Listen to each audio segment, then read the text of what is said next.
There we go. Hey everybody, my name is Naja. Welcome to my channel on this side with Naja. And this channel is more about where I am at this time in my life. And I'm sure a lot of you are too on this side of 30, 40, 50, whatever that might be, and everything that life has been throwing at you at this time.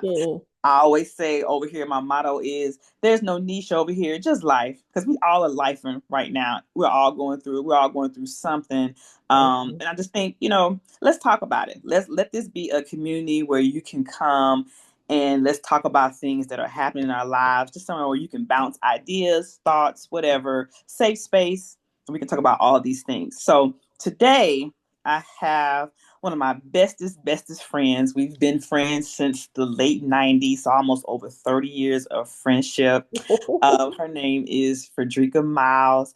I'll let her introduce herself a little bit more. But today, my first topic that I want to talk about is the good girl syndrome. Now, how I first came about on this topic was on TikTok. This young lady made a video. She was sitting in her car, and I'll tag her if I can find her, or I'll also maybe put some clips of her video in here somewhere. So we'll get to that later. But basically, what she was saying is how no one talks about when you're a good girl, the grief of whatever it is that you were designing your life that you thought that you were going to get behind being a good girl, like doing all the things correct, doing everything by the book, whether it was spiritually, relationally, professionally, whatever the case may be, you didn't get what you wanted in the end. And how other people who seem like they just can do whatever, living their life, balls to the wall, whatever that means, they having a ball. They're getting all the things that they want in life. And so we want to talk about that today, especially being on this side of 50. We're middle-aged women. We've been there, done that, all the things, got the t-shirt, stunk it up, we want to give it back, all those things. And so I want to talk about that today because I think so many of you out there could relate. So Frederica, go ahead, introduce yourself, and All then we'll get right. started. Okay, well, I am Bestie Frederica Miles, and from South Carolina. Naja and I have been friends for over 30 years, and I'm just so excited because these conversations that we have, like we do voice notes back and forth to each other, like every day Every almost. day. We talk a lot about this kind of stuff. So, I'm just happy that we can kind of give back in some way and just like make this a forum for people, like she said, to maybe learn something or spark some kind of idea, or some growth, you know. So a lot of these things that, I wish I was told or I had conversations about when I was younger. I really hope that that's what this can do for everybody. My background has always been in more of the helping fields. And that's a part of my nature. That's a part of who I am. So, to me, this is just like a natural extension of that too. So we're going to start out with the definition.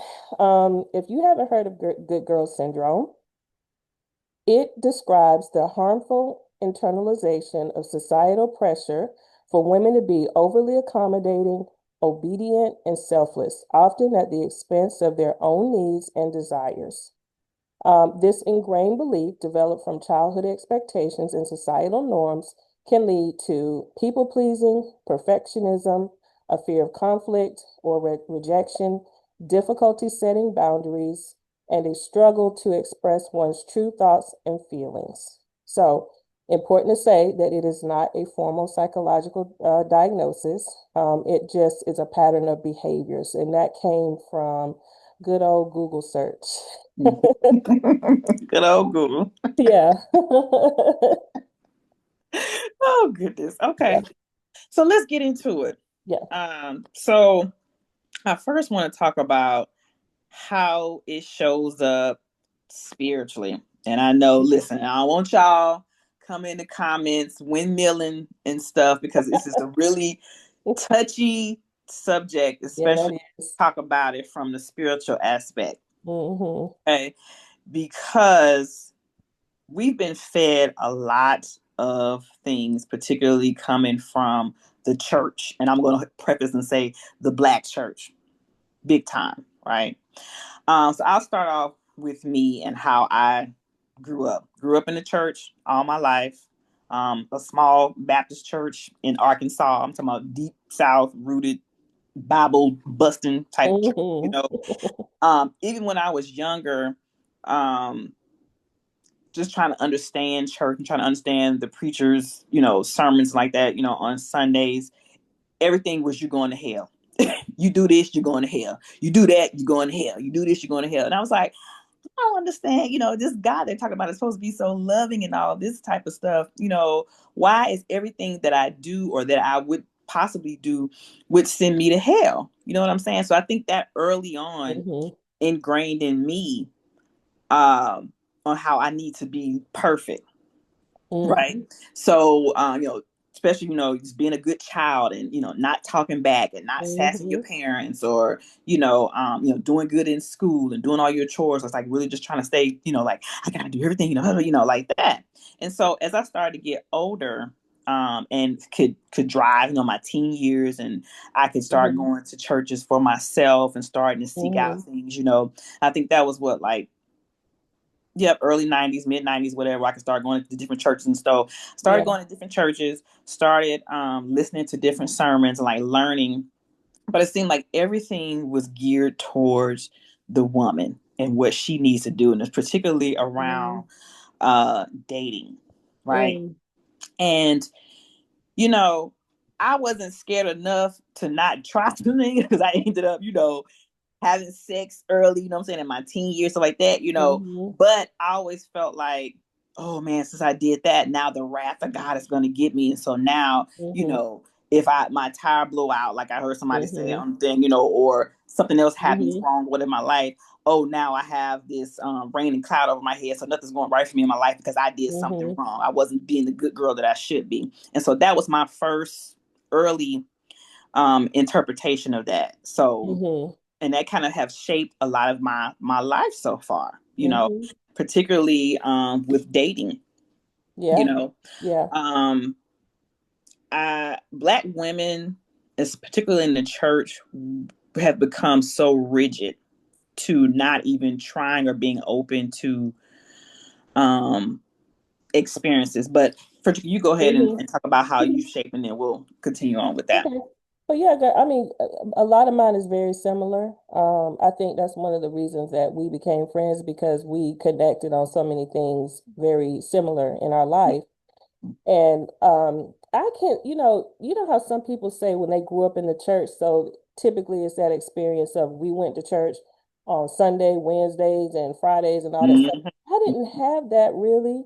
We went to church and for a while because of, I came from a very small town too, dirty, dirty South, Mm-hmm. very rural. And I remember when we only went to church every second and fourth Sundays because Mm-hmm. our pastor preached at another church Mm-hmm. on the opposite Sundays. And then when we started having church every week, I remember still us only going on certain Sundays.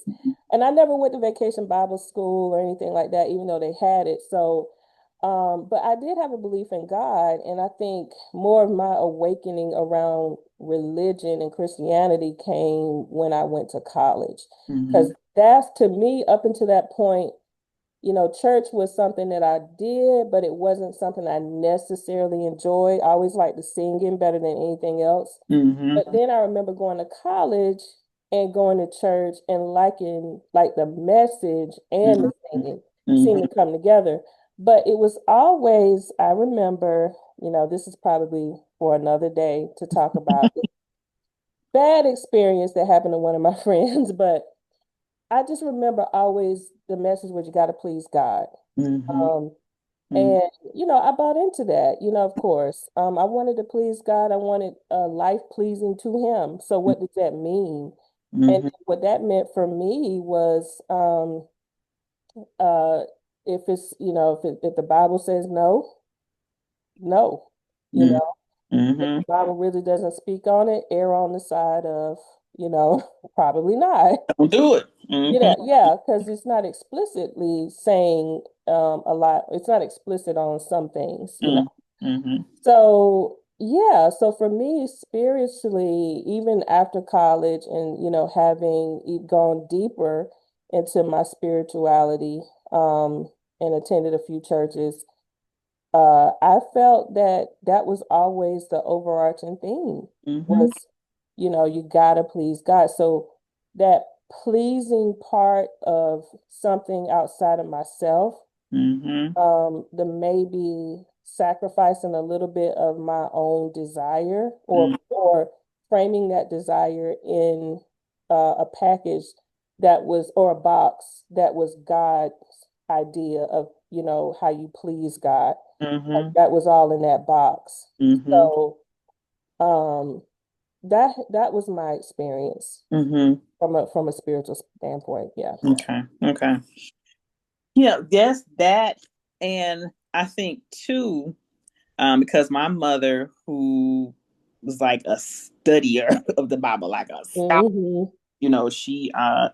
she been down with God since she was first got saved when she was like 18 Yeah. years old, and she studied the Bible backwards and forwards. And so um anything I would say and do, well, God don't like that. Or, it was always like, she's gonna be on top of my head about it. You know what Yeah. I'm saying? And Yeah. so I always had that in the back of my mind. But then, just like the Bible says, we also have our free will. So you're gonna do things. You know what I'm saying? Hmm. Because you want to kind of tip your toe into something just to see what it is, see what it feel like. You know what I'm saying? And I think a lot of us have been so what am I looking for? So I'll say suppressed. I would say that Yeah. Yeah. Hmm. and scared to do things in life for fear of it's going to be Yes. displeasing to God, Yeah. right? Yeah. um and we start to shun and not have experiences that we need to have in life so that a Hmm. you won't get taken advantage of, or Hmm. that you're not always overextending yourself to where you wear Hmm. yourself out, or you Hmm. know um particularly, especially women, because we serve on everything in the church. We're there sun up, sun down, Monday through Oh yeah. every Yeah. board, organization, choir, all of that. And Hmm. where is time for you? You know what I'm saying? Hmm. Where's the time for you? And so I think, It's all about serving. it's all about serving. Hmm. Like, Yeah.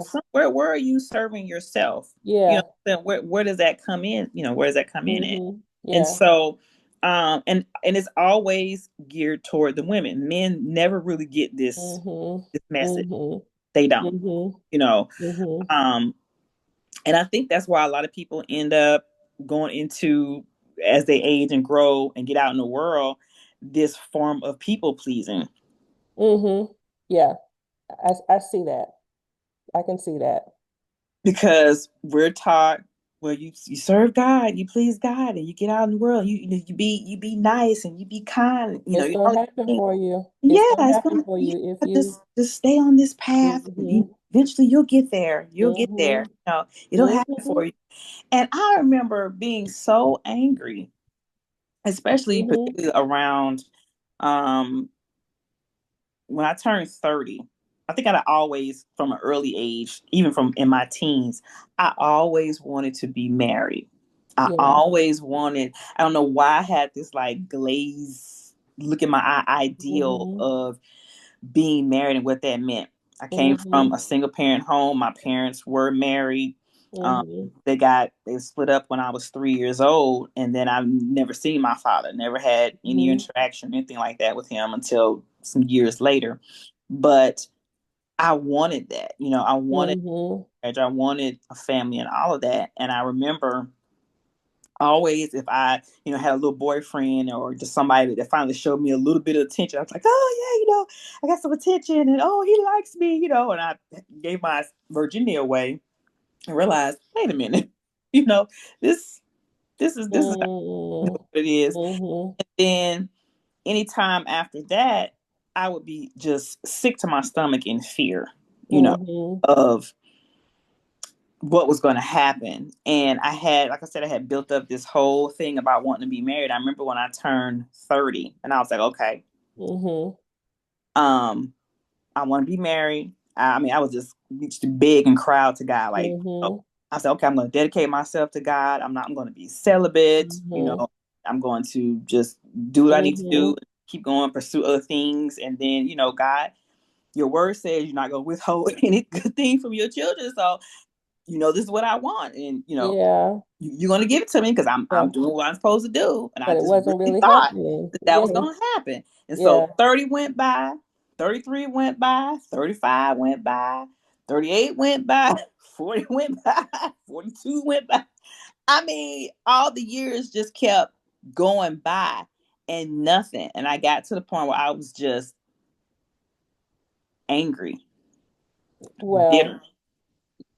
I think that passivity that can create in Mm-hmm. because, when you were talking about, just the fear of not of doing something or something that you did and feeling like everything was just like it was like a house of cards that you built that was just now going to just fall Mm-hmm. and you have to carefully build it up again, but it can fall at any moment because we're sinners, Mm-hmm. and we're, all going to always make mistakes. Mm-hmm. I wouldn't want anybody who's listening to this to think, because again, we just want to spark like conversation and thoughts. There is a balance, I believe, that you can have in life. Mm-hmm. So for me, the gift of serving when I was in active in church and, actively had my relationship with God in that way Mm-hmm. gave me a lot of great experiences giving to others. Mm-hmm. And that is a great thing. And nobody should abandon that. Mm-hmm. Um, where I think the imbalance came from me is it created a little bit of a passive kind of Mm-hmm. trajectory in my life where some things I didn't actively pursue because I thought that there was just, maybe the serving God and it will just happen. And Mm-hmm. some people might be thinking, oh, that's stupid to think that. But no, it's not really because if Mm-hmm. you really, sometimes you really take to heart the Mm-hmm. teachings. And yes, there's a thing called faith and you move in faith. Mm-hmm. Um, uh, but it still can be very tempered by expectations, Mm-hmm. So we've talked about this before. And as far as, and I know we're going to talk about how it's affected us professionally, but just to put our toe in the water with it, because you mentioned dating, Mm-hmm. um, of at one point the pursuit of money being evil, where the scripture says that the love of money is the root of all evil. But there was just this idea that if you were just going to go after a job for money, then there was something wrong with that. Mm-hmm. And so maybe didn't um, pursue the best and highest paying jobs Mm-hmm. with a little bit of that in mind. I know for me, Mm-hmm. because I don't feel like I hit my professional stride as far as career satisfaction and, liking what I do and feeling like I'm getting paid pretty well for it until, 12 years ago. Mm-hmm. Mm-hmm. And I'm 51. Mm-hmm. So, Yep. yeah, so I think that it does create a little bit of that. So I don't know if anybody is listening, if you can think of maybe how that's maybe shown up in your life or if you noticed that or whatever. Mm-hmm. Um, but Yep. Yeah. No, that is really good for you. I mean, and I can see how that's shown up, in my life too, even though I'm a mhm, little bit more of a risk taker, you know, yeah, yeah, um, because so when I was talking about when I was 30 and I really wanted to be married and, hmm, but also when I turned 30, I made a decision to, move out to California, Los hmm, Angeles, to pursue the entertainment business, as an actress. And um, even with that, I was like, okay, God, if this is something that you want me to do, Mm-hmm. set it in motion for me. I don't want to go Mm-hmm. outside your will and not do anything that, is not for me. And I remember I was going along with that for a little bit, and then all of a sudden things started lining up. I said, okay, well maybe this is something that, God want me to do. You know what I'm saying? Because Mm-hmm. I remember you were saying the other day too, like, either we can get in the driver's seat and take control of our life, Mm-hmm. you know, or we can, like you said, being passive, sit back and be like, well, I don't know. You can, Mm-hmm. you still got to have that faith aspect in order to move. You know what I'm saying? God Mm-hmm. helps those who help themselves. And so, and I thought to think about that scripture, even with that, going back to dating, Mm-hmm. we hold ourselves back because we feel like 50 things got to line up. you know, everything's got to line up. Everything got to line Uh-huh. up. You got to be, because they love to throw around being unequally yoked and not understanding like that encompasses so much more than just the lineup of the religions, right? Because I've met so many people Yeah. throughout my life who were not quote unquote Christians who had the most peace, Mm-hmm. peaceful, kindest, considerate hearts that I've ever met in my life, more so than the Yeah. Christians that are, come up in these churches. And so I just think, and y'all let me know, what y'all thoughts are on this, but it being good, what does that mean? Really being good? Being, like saying just being like Yeah. the perfect this, perfect that. There's no perfection. Yeah, that's a good point. There's no perfection Mm-hmm. anywhere. You got to get out here and Mm-hmm. go for what you know. You got to get out here and go for the things that you want Mm-hmm. in life and not feel like if you don't get it, sometimes it's just the Mm-hmm. wrong time or it's just not, the right situation. And, Mm-hmm. things could work out, if you go a different way or whatever case may be. Mm-hmm. You know, you got to get out of your own way and you I got believe to, so. I believe um, so. you know, you can be in the passenger seat, your guy can be driving, what I'm saying, at the same time, but you still got to put the effort out, what I'm saying, in order for things to happen for you. And if you sit back and you wait, it's going to be year after year, and time is going to go by. It's going Mm. to go by. Well, a couple of things that you brought up, that it brought something up to number one, um, what is good? Mm-hmm. What does that look like? And how can we basically take the power, our own power, and in our own power determine what's good? Mm-hmm. You can, if the faith that you have or whatever you want to apply that to is fine. Mm-hmm. But what does it mean to be good? And then also, I can't help but think about the systemic forces in our society that also contribute to us and what's supposed to be good and Mm-hmm. how you're supposed to act, Mm-hmm. and what's acceptable for a Black person or Mm-hmm. Black female Mm-hmm. or female Mm-hmm. or whatever you want to say. Mm-hmm. We're Black females, so I'm talking about us Speak from our experience, yeah. from our experiences. So that brings up a good point, and we definitely won't be covering everything in this first session, but we'll be breaking it up, Yes. and talking about some more things. But those are some things that I thought about when you said that. Yeah. Oh, yeah. It's all relative. It's all Hmm. relative. Yeah. Hmm. Hmm. Yeah.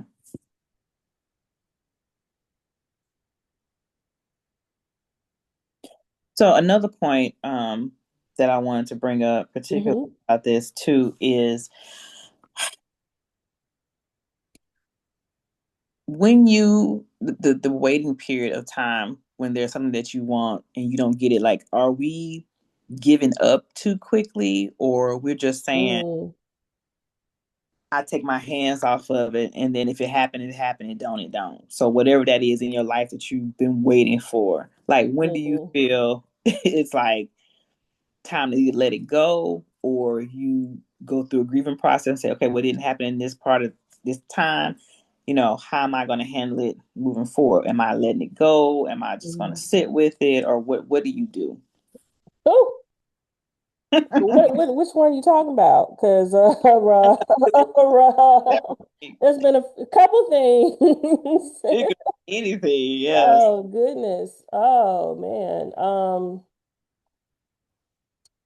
The first one I can think about is children. Mm-hmm. For the longest, I wanted to have children, but I personally never wanted to have children outside of marriage Mm-hmm. because I wanted that partnership to help, raise the child and all that stuff. And if it had happened outside of marriage, and that would have been, I would have, dealt with it. But that my idea was that it would be within, marriage. Mm-hmm. And as the years went by, um, and I wasn't married, Mm-hmm. um, and really not getting close to it. And as fertility wise, I got to a point where I couldn't have kids. Mm-hmm. So Mm-hmm. um, I had to deal with that. And Mm-hmm. I want to speak on this really quick too, because um, I did deal with a lot of disappointment spiritually Mm-hmm. that Ooh, I that yeah. that I had to I had some anger and I had some bitterness. Mm-hmm. But during the time that I had that, I really prayed a lot about it. And I developed an understanding about it. And I was like, this is not God's fault. Mm-hmm. It's not God's fault. You have been looking at this totally wrong this whole time, you know? So that was helpful with that part. But that also was a bridge to me learning to, in therapy and everything, grieve Mm-hmm. that I wasn't going to have kids and really come to the realization that, I have six beautiful nieces and nephews at the time of this recording. Mm-hmm. I love them. Mm-hmm. I love them to death. I do. Everybody knows me knows. Um, and they gave me a lot of, that part of my life. But that was one thing that I had to grieve.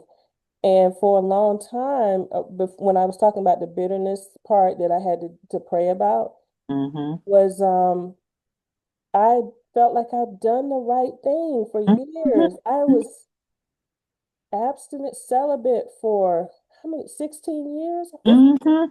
15 or 16 years. Mm-hmm. And a good part of my dating and fertility was in that 15 to 16 years. Mm-hmm. And I was like, why, try to do it the right way. Why hasn't it happened for me? You Mm-hmm. Mm-hmm. I did everything I was supposed to do, and know, yet I'm still yeah, coming up short for the things that I desired the most. yeah. And but I'm wondering too, because a lot of people listen to this, and I know I hear a lot of women, well, you shouldn't be coveting, you're making marriage and children your eye, Mm-hmm. all this kind of stuff. But I mean, but I'm going by what was told. You know what I'm saying? We're supposed to Mm-hmm. Right.